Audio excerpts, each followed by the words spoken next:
Amazon மழைக்காட்டுல பிளாஸ்டிக்க உண்ணும் ஃபங்கைய கண்டுபிடிச்சிருக்காங்களாம். அது என்ன அப்படின்றத நம்ம பார்த்து தெரிஞ்சுக்கலாம்.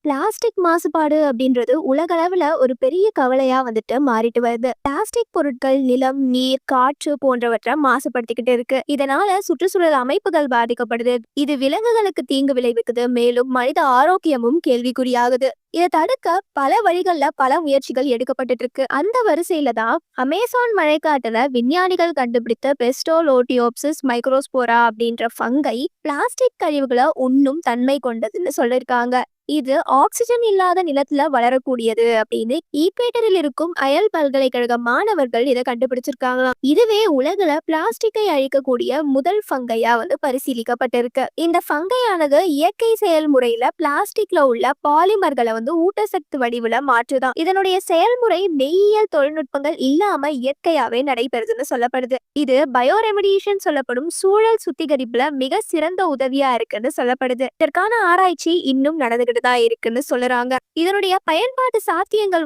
ஃபியூச்சர்ல என்னவா இருக்கும்னு பாத்தீங்கன்னா, எதிர்காலத்துல வீடுகள், சமூக மையங்கள், சிறிய அளவிலான பிளாஸ்டிக் மறுசுழற்சி இயந்திரங்களை உருவாக்க முடியும். இது மாசுபாட்டை குறைக்கும், கழிவுகளை நிர்வகிக்கும் புதிய வழிகளுக்கு வழிகாட்டும்னு சொல்லுறாங்க. உணவுப் பொருட்கள்ல கூட இந்த புஞ்சை பயன்படுத்தப்படலாம். ஏன்னா அதனோட கூடிய சக்தியும் சுவையும் இதுல இருக்குன்னும் ஆய்வாளர்கள் தெரிவிச்சிருக்காங்க.